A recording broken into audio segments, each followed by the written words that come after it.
Success is not to be pursued. It is to be attracted by the person you become. That one idea changed everything for me. You see, most people go through life trying to impress others. Bosses, friends, family, even strangers. They chase titles, approval, applause. But here's the truth. No one talks about the real game begins when you stop trying to prove yourself to the world and start working to prove yourself to yourself.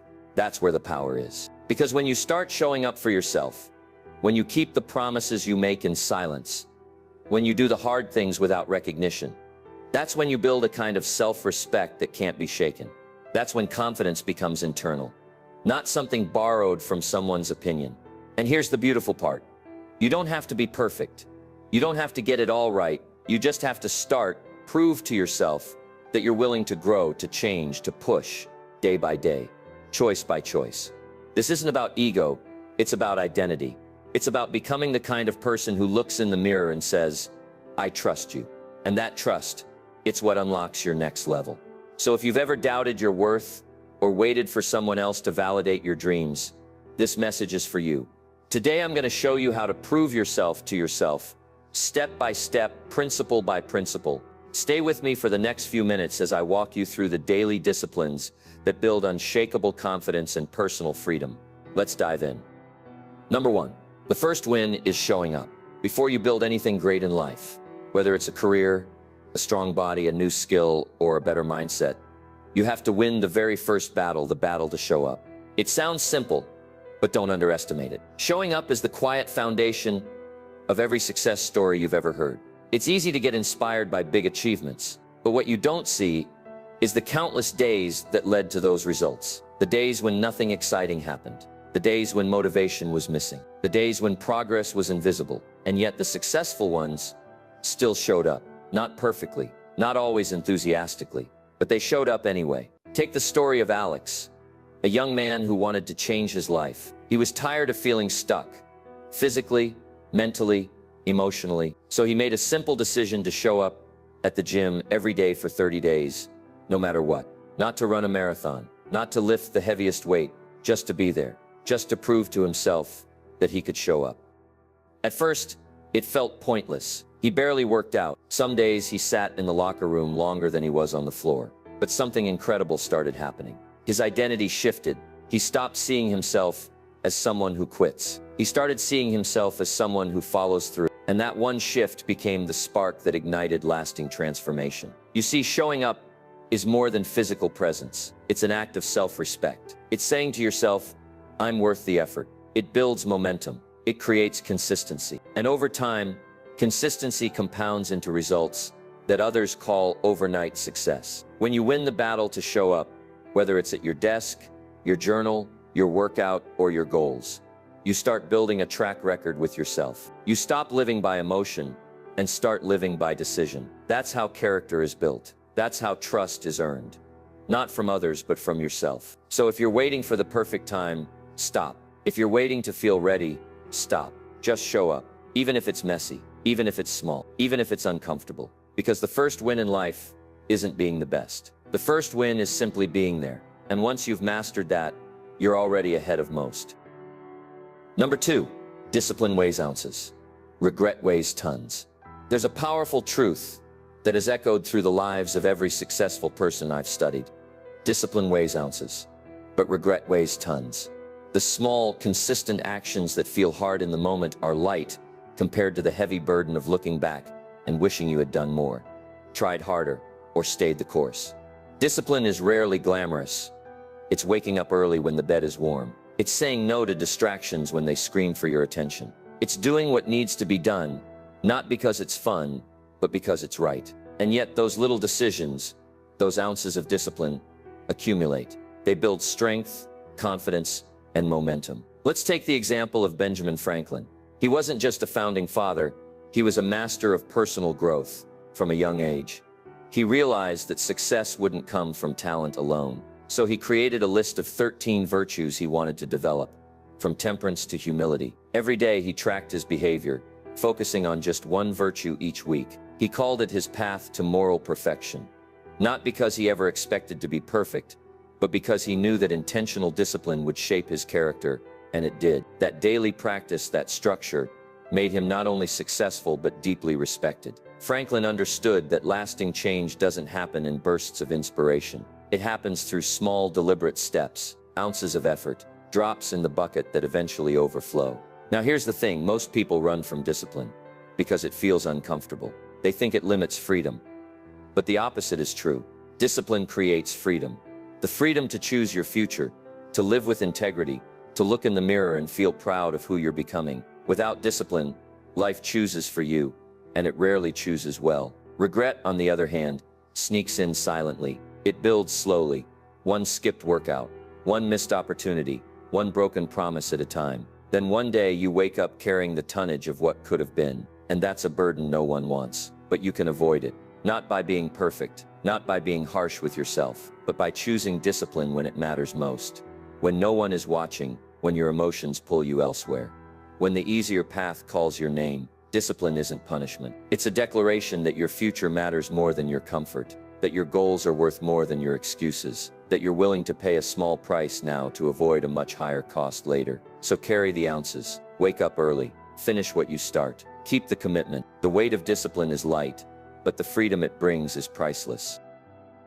Number 3, keep the promises you make to yourself. There's a certain kind of confidence that no compliment can give you, and no criticism can take away. It's the confidence that comes from keeping your word to yourself. Not to your boss, not to your friends, not even to your family, but to you. And that's where real self-respect is born. Most people are careful to keep promises to others. If they say they'll meet a friend at 8, they show up. If they commit to a deadline at work, they make it happen. But when it comes to personal commitments, like waking up early, reading daily, starting that project, eating healthy, they often break those promises. Why? Because no one's watching. But you are watching. And every time you break a promise to yourself, you chip away at your own trust. Let me tell you about David, a struggling salesman I once knew. He wasn't the most talented, and he didn't have the best network. But one day he made a decision. Every day, no matter what, he would make 5 sales calls before noon. Rain or shine, good mood or bad. Whether he felt like it or not, he wrote it on his mirror. He set an alarm. He told no one. This was a promise between him and himself. The first few days were easy. The second week got harder. But by the 3rd week, something changed. He started to believe in himself. Why? Because he finally had evidence. He was no longer hoping to become disciplined. He was proving it, one call at a time. That's the power of keeping promises to yourself. It's not just about the task. It's about who you become in the process. You start seeing yourself as someone who follows through, someone who finishes, someone who can be trusted, not just by others, but by yourself. It's a strange thing, isn't it? We often look outside for validation. We want others to believe in us. But how can we expect anyone else to believe in us if we don't believe in ourselves? And belief starts with trust. And trust starts with one small promise, kept. So here's the challenge. Make one promise to yourself today, just one. Maybe it's to walk for 15 minutes. Maybe it's to drink water instead of soda. Maybe it's to read a few pages of a book. Whatever it is, make it doable. Then keep it. Not for applause, not for praise, just to prove that your word means something, even in private. Because the day you start treating your own promises like they matter is the day you start building a foundation of unshakable self-respect. And from that foundation, you can build anything. Number 4, speak like a champion. How you speak to yourself matters more than anything else. Not just when life is going well, but especially when you stumble, struggle, or fail. Your internal voice, what you say to yourself when no one's around, can either build you up or tear you down. And if you want to prove yourself to yourself, it starts with speaking to yourself like someone worth believing in. Most people don't even realize how destructive their inner voice has become.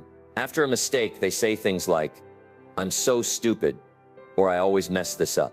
They replay their failures, magnify their flaws, and minimize their strengths. And then they wonder why they lack confidence. It's not because they're not capable. It's because they've been tearing themselves down from the inside out. On the other hand, successful people speak to themselves differently. Take Michael Jordan, for example. He was known not just for his physical talent, but for his mental game. Behind every jump shot, every missed free throw, and every last-minute decision, was a mind trained to focus, believe, and encourage itself under pressure. Jordan once said he had missed over 9,000 shots, lost nearly 300 games, and failed 26 times to hit the game-winning shot. But he didn't define himself by those misses. He used them. He didn't say, "I'm a failure." He said, "I'll get it next time." That's the difference. He spoke to himself in a way that lifted him up, not with arrogance, but with resilience. That's what champions do. And you can do it too. Instead of saying, "I can't do this," try saying, "This is hard, but I'm learning." Instead of "I always fail," say, "This time I'll approach it differently." Instead of "I'm not good enough," say, "I'm not there yet, but I'm improving." It might feel awkward at first. It might even feel dishonest. But over time, your words shape your beliefs, and your beliefs shape your identity. Just like water shapes rock, consistent positive self-talk carves out a stronger, more confident version of you. This doesn't mean pretending everything is perfect. It means being honest about your challenges while staying hopeful about your potential. Speak to yourself like someone you care about, someone worth fighting for, someone who deserves a second chance, even after falling down. Because when you change how you talk to yourself, you change how you feel.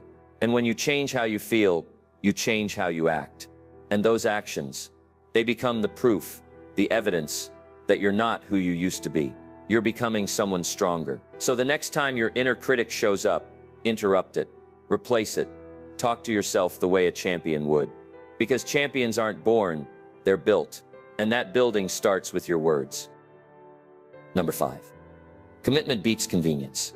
If you only take action when it's easy, you'll never build anything meaningful. Convenience feels good in the moment, but it's commitment that creates real transformation. When you choose your future over your feelings, your values over your comfort, that's when everything begins to change. And if you want to prove yourself to yourself, you must learn to honor your commitments, especially when no one's watching. Let me share the story of Carla, a woman from Dayton, Ohio, who had struggled with her weight and health for most of her adult life. For years, she tried different diets and routines, each one ending the same way, quitting as soon as it became inconvenient. Then one day something shifted. She looked in the mirror and realized the person she had become no longer matched the person she wanted to be. That moment sparked a decision. Not a goal to lose weight, but a deeper commitment to become someone who followed through. Carla didn't start with some dramatic overhaul. She began with a simple daily walk around her neighborhood. Rain or shine, she showed up. No excuses, no skipping. Then she swapped soda for water. Slowly, she began cooking meals instead of grabbing takeout. And with each small act, she started rebuilding the most important thing she had lost: trust in herself. Of course, there were hard days. Days when progress felt slow, when cravings were strong, and motivation was nowhere to be found. But Carla had made a decision, not a wish. She had promised herself that her future mattered more than her mood. And over the months, she dropped over 80 pounds. But more than that, she gained confidence, discipline, and self-respect, because she had kept her word to herself. That's what commitment does. It reshapes who you are, one choice at a time. Too many people confuse interest with commitment. They say, "I want to get in shape," or "I want to start a business," but only if it's convenient. The moment resistance shows up, they stop. But those who are truly committed, they act whether they feel like it or not. They don't need perfect conditions. They just need a reason and a decision. Convenience will always offer an easier way out. But convenience never builds legacy. It never builds character. Commitment is what sharpens your identity. It says, "I'll keep going," even when no one's clapping, even when no one's watching. So here's the challenge. Don't chase a feeling. Build a system. Commit to showing up every day. Not for perfection, but for consistency. Because every time you follow through, you send a signal to yourself. I can trust me. And trust, that's the real prize. That's the invisible reward that fuels momentum. When you're committed, you don't just prove your effort, you prove your integrity. You prove you're the kind of person who stays the course. And that kind of self-respect, it changes everything. Number 6, progress over perfection. One of the biggest traps in personal growth is the idea that you have to get everything right, that you have to be flawless from day one. But here's the truth.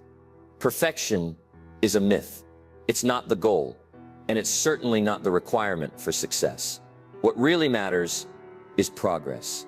Steady, intentional, consistent progress.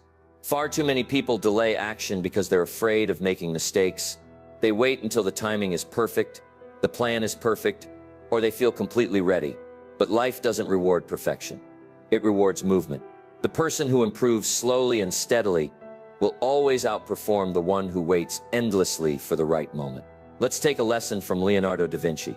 The Mona Lisa, arguably the most famous painting in the world, wasn't a quick masterpiece. Da Vinci worked on it for years, constantly refining, adjusting, stepping back, and changing details.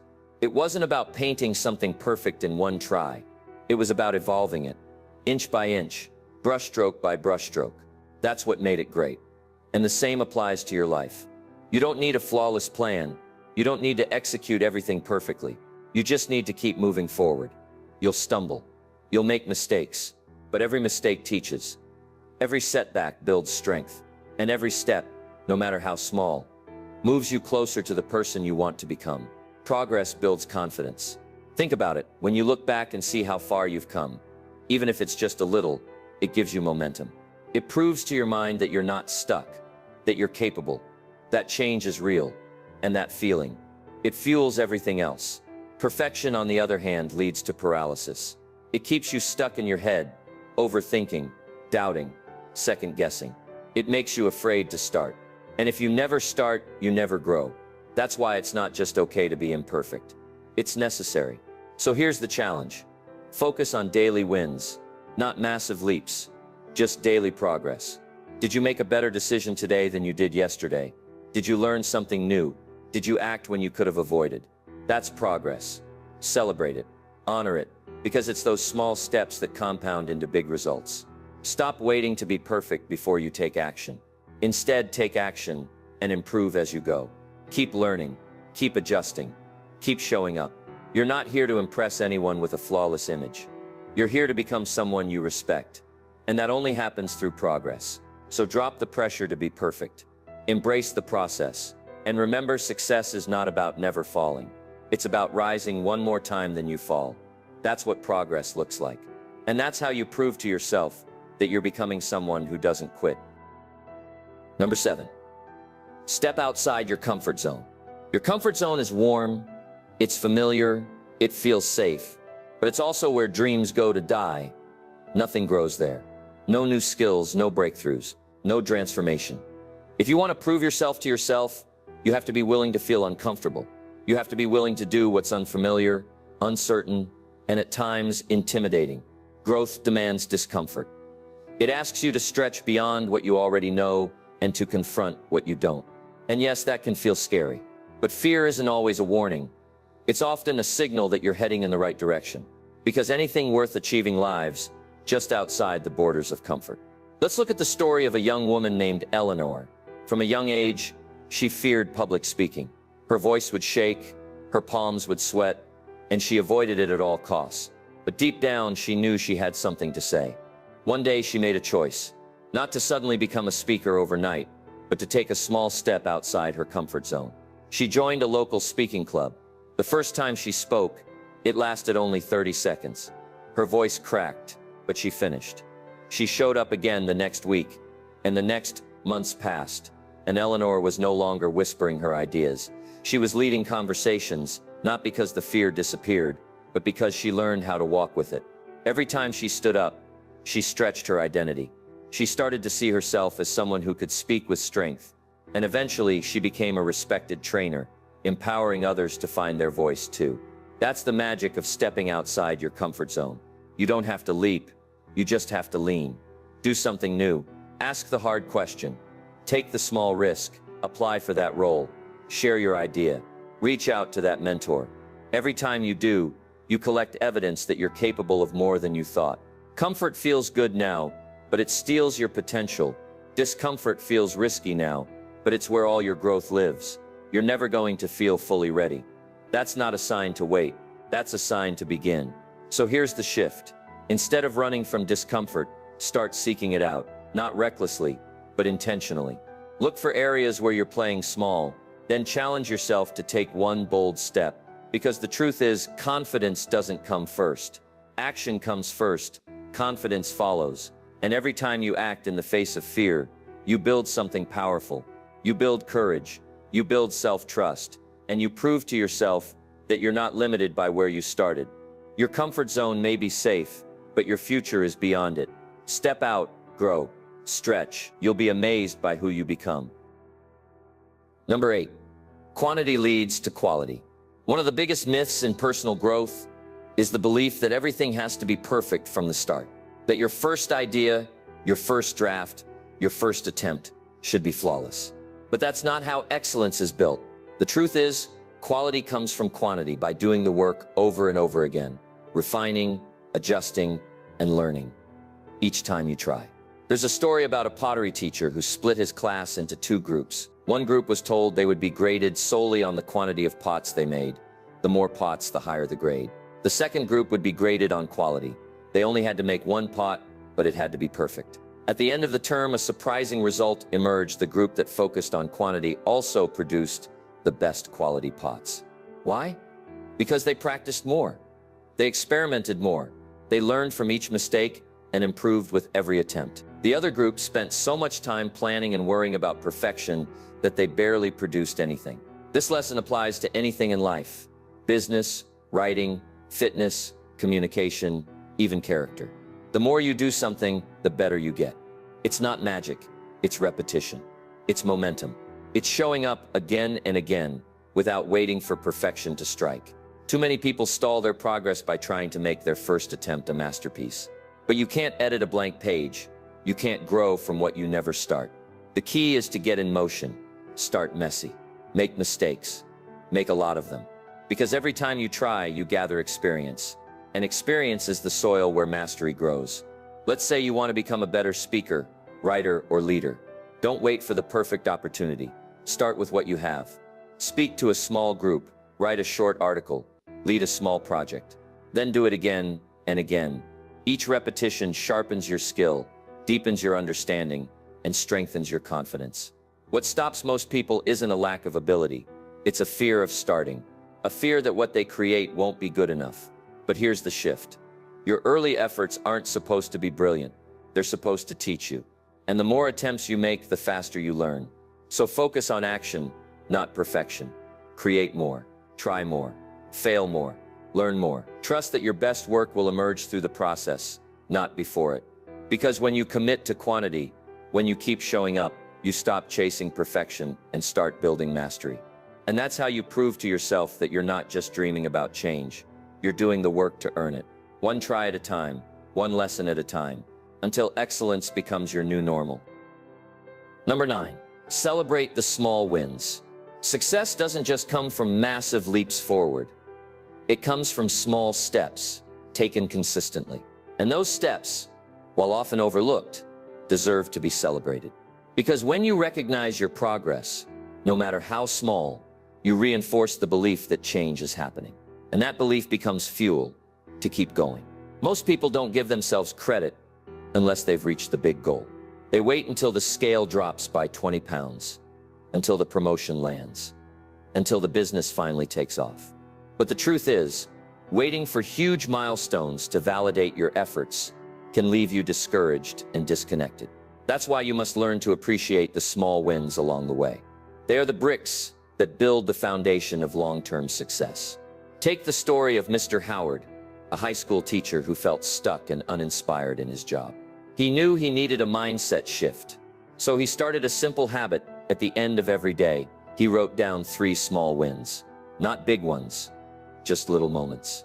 A student who finally understood a lesson. A conversation that went better than expected. Even something as simple as showing up on time with energy. Day by day, he noticed something powerful. He was no longer focused on what was going wrong. He was focused on what was going right. And that changed everything. By celebrating his progress, however small, he reignited his motivation. He didn't need the school board to recognize him. He had already started recognizing himself. That's the power of small wins. They shift your attention from lack to progress, from doubt to belief, from frustration to momentum. When you prove yourself to yourself, you don't need a standing ovation. You just need to keep score of your growth. Did you say no to something that wasn't good for you today? That's a win. Did you show up to your workout even though you were tired? That's a win. Did you take 5 minutes to read a book instead of scrolling on your phone? Another win. These moments may not seem significant on their own, but together they compound. They form a story you begin telling yourself. I'm someone who follows through. I'm someone who improves. I'm moving forward. That story is what shapes your identity, and your identity is what shapes your actions. So make it a daily ritual. At the end of each day, reflect and write down what you did well. Don't wait for applause. Create your own, because when you acknowledge your progress, you give yourself permission to grow. Small wins create big change. They remind you that you're on the path. They keep your fire burning. And they prove day by day that you are becoming someone worth trusting, someone who shows up, stays consistent, and keeps moving forward, no matter how quiet the progress may seem. Number 10, goals are a tool for transformation. Most people set goals to get something, a new job, a better body, more money. But the real value of a goal isn't in what you get. It's in who you become while pursuing it. A worthy goal stretches you, challenges you, and forces you to grow. And if you're serious about proving yourself to yourself, you need to stop thinking of goals as finish lines and start seeing them as training grounds for personal transformation.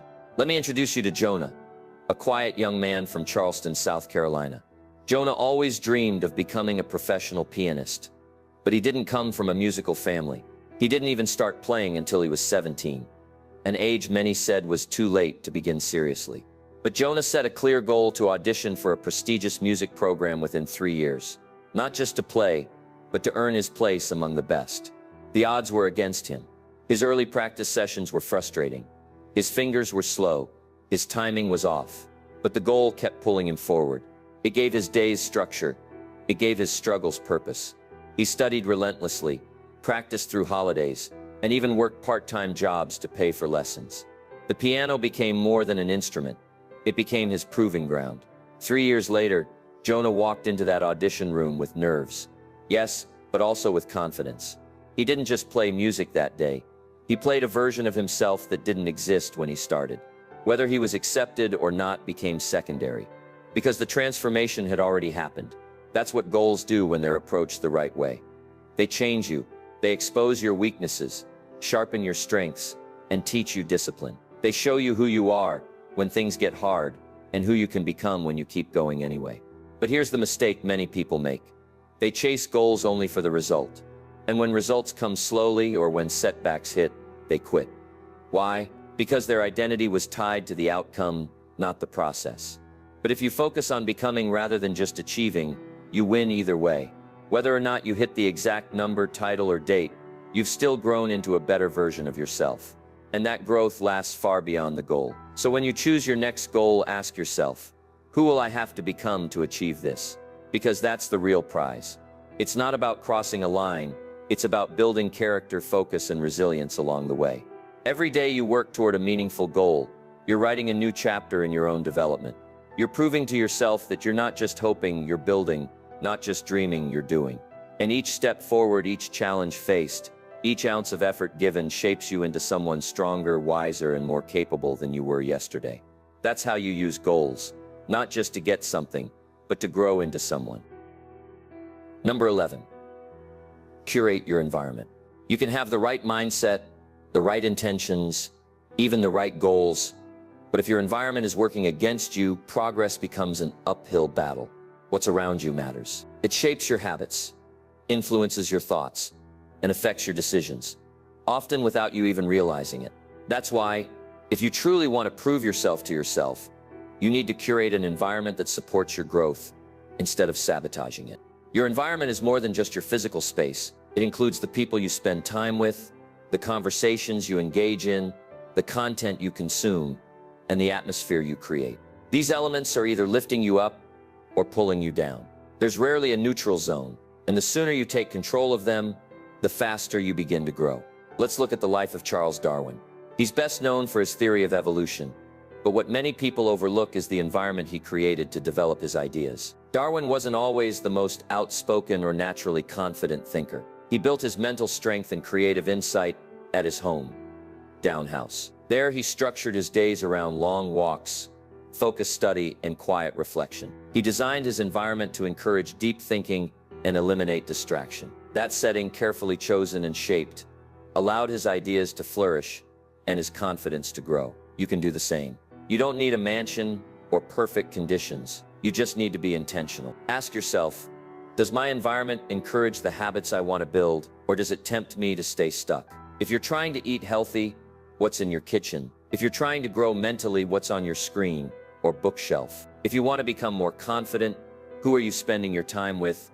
People who challenge you to grow, or people who keep you small? Even small changes can make a big impact. Rearranging your space, replacing distractions with tools that support your goals, surrounding yourself with people who inspire you instead of those who drain you. Curating your environment isn't about control, it's about alignment. Aligning your surroundings with the life you say you want to build. And here's the deeper truth. When you design your environment for growth, you send a powerful message to yourself. You say, I'm serious about this. I'm investing in my future. That quiet message becomes another brick in your foundation of self-respect. Another step toward proving that you're not just hoping to change, you're preparing to change. So take a look around. What needs to go? What needs to be added? Who needs more time in your life? And who needs less? Because when your environment supports your evolution, you move forward faster, with less resistance. And every small change you make becomes another way you prove to yourself that you're committed, for real this time. Number 12. Break the mental barriers. Most of the limits we face aren't physical. They're mental. They live in the stories we tell ourselves about what we can and can't do. I'm not smart enough. I'm too old. That's just not who I am. These aren't facts. They're beliefs. And beliefs can be changed. If you want to prove yourself to yourself, you must first challenge the thoughts that have been quietly holding you back.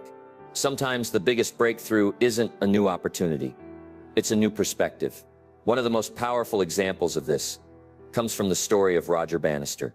For years, it was believed that running a mile in under 4 minutes was physically impossible. Experts claimed the human heart couldn't endure the strain. Athletes came close, but no one broke the barrier because everyone believed it couldn't be done. Then in 1954, Bannister shattered that belief. He ran the mile in 3 minutes and 59.4 seconds. But the most astonishing part wasn't just his record, it was what happened next. Within a year, multiple runners also broke the 4-minute mile. The barrier had never been physical. It was mental. What changed? The belief. And once belief changed, performance followed. You may not be running races, but you have your own 4-minute mile. Maybe it's a career you think is out of reach, a habit you believe you can't break, a dream you quietly buried because someone told you it was too big. But ask yourself this, is it truly impossible? Or have you just never questioned the story? Start identifying the mental barriers in your life. Where have you accepted limitations without challenge? Where have you told yourself, this is just the way I am? Those phrases are red flags. They signal a belief that needs to be examined. Because once you change your inner narrative, your actions begin to change too. Here's a practical approach. When you hear that limiting voice in your head, pause and reframe it. Instead of saying, I've never done this before, say, this is a chance to grow. Instead of I'm not good at this, say I'm learning to get better. This shift may seem small, but it changes your relationship with challenges. It opens the door to new behavior. You don't need to be fearless to make a change. You just need to stop agreeing with the lies that fear tells you. You need to stop giving power to the beliefs that shrink your potential. The real transformation begins when you stop asking, can I? And start saying, how can I? Because the truth is, you're far more capable than you think. The real barrier is rarely your ability. It's your belief. And when you start to break those mental barriers, you don't just open the door to new results. You prove to yourself that you're not limited by your past or your doubts. You're limited only by what you're willing to believe is possible. Number 13. Trust the process, not just the outcome. We live in a world obsessed with results. Everyone wants the reward, the fit body, the successful business, the perfect relationship, but few want the slow, uncertain process it takes to get there. But if you want to prove yourself to yourself, you must learn to fall in love with the process, even when the results are still out of sight. Progress doesn't always look exciting. In fact, it often looks boring, repetition, routine, effort without applause. And yet, it's in those quiet moments, the ones no one sees, that the real work is done. You're not just building results, you're building you. Let me tell you about Samuel, a humble baker from Boise, Idaho. He opened a small bakery on a quiet street with a dream of serving the best bread in town. No marketing team, no investors, just a deep belief in quality and consistency. Every morning before sunrise, Samuel would knead dough by hand, perfect his recipes, and greet each customer with genuine care. For the first year, foot traffic was slow. Friends suggested he switch products, add gimmicks, or give up altogether. But Samuel trusted his process. He refined his craft. He stayed consistent. And one morning, a local food blogger stumbled in, tasted a warm loaf, and wrote a glowing review. Within a week, the shop was full. Within months, it became a local favorite. People called him an overnight success, but Samuel knew better. The success wasn't in the crowd. It was in the years of preparation, the discipline, and the quiet mornings when no one was clapping. His success wasn't luck. It was the compound effect of a process he never gave up on. That's the lesson.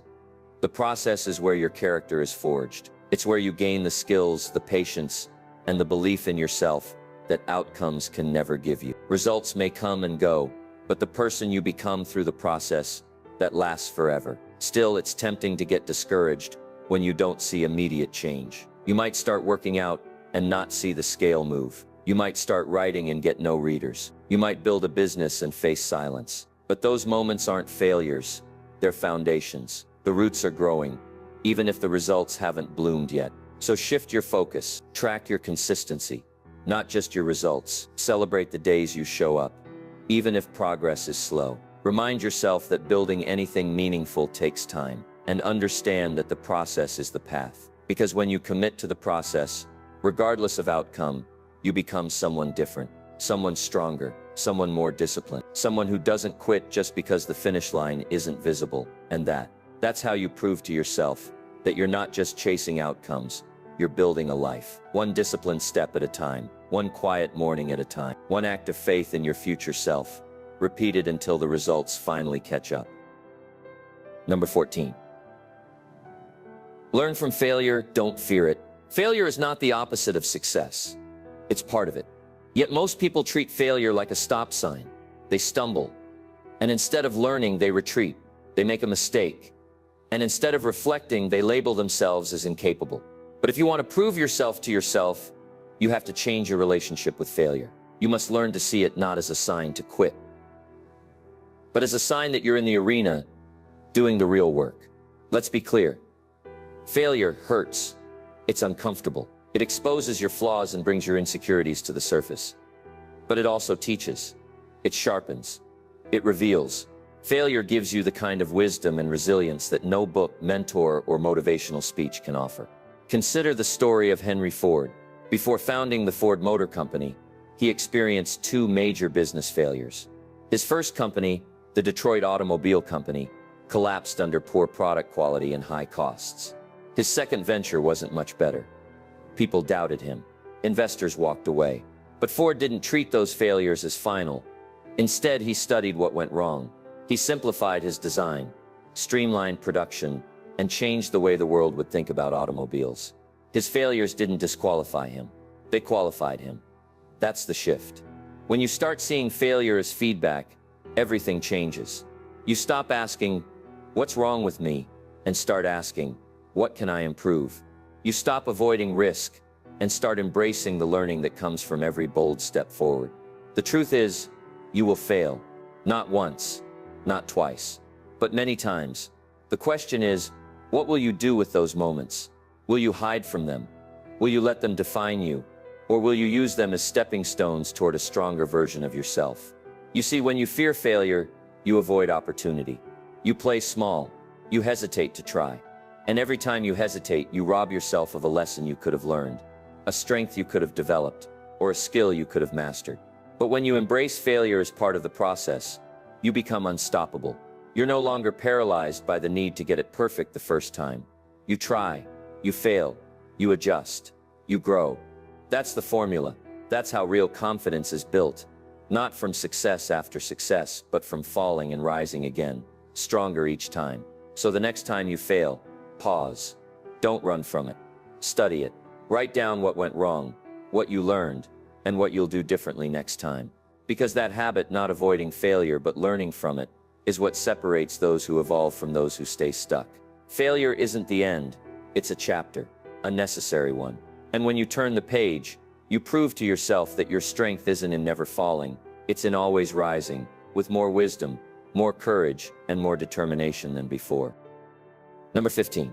Choose integrity over approval. One of the most liberating moments in life is when you realize you don't need to impress anyone else to live a meaningful life. Real fulfillment begins the moment you stop living for applause and start living in alignment with your values. If you truly want to prove yourself to yourself, you must learn to choose integrity over approval, especially when the two are not aligned. We live in a world that constantly tries to shape us. Social media, peers, even well-meaning family members can push us to follow paths that look good on the outside but feel hollow on the inside. And too often people trade their authenticity for acceptance. They say yes when they mean no. They pursue careers they don't love. They stay silent when their heart is screaming for change. All because they're chasing approval from the outside instead of peace from within. But approval is temporary. It shifts with opinions. One day you're praised, the next you're criticized. If you build your identity on what others think, you'll always be insecure. But if you build it on integrity, on doing what you know is right, you'll be grounded even when no one else understands your choices. Let me tell you about Martin, a high-ranking executive at a successful corporation. He had the title, the salary, the recognition, but deep down he felt disconnected. His values didn't align with the work he was doing. After years of conflict, he made a difficult decision. He stepped away from the role, took a pay cut, and began teaching leadership at a local college. His peers thought he was crazy, but for the first time in years, Martin felt at peace. Why? Because he was finally living in alignment with what mattered to him. He wasn't trying to impress the world anymore.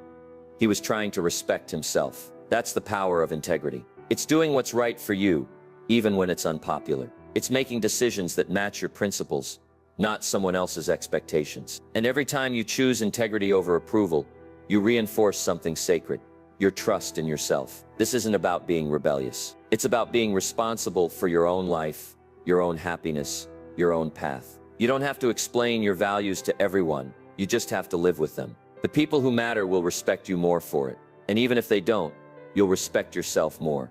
And that's what counts. So ask yourself, are the choices I'm making true to who I am? Or are they designed to impress someone else? What matters most to me? And am I honoring that? Because when your actions reflect your values, you create harmony between your inner world and your outer life. That's where real strength lives. That's where confidence grows. And that's how you prove to yourself, not through applause, but through alignment, that you're becoming the kind of person you can be proud of. Proving yourself to yourself is not a one-time event. It's not something you check off a list or achieve with a single grand success.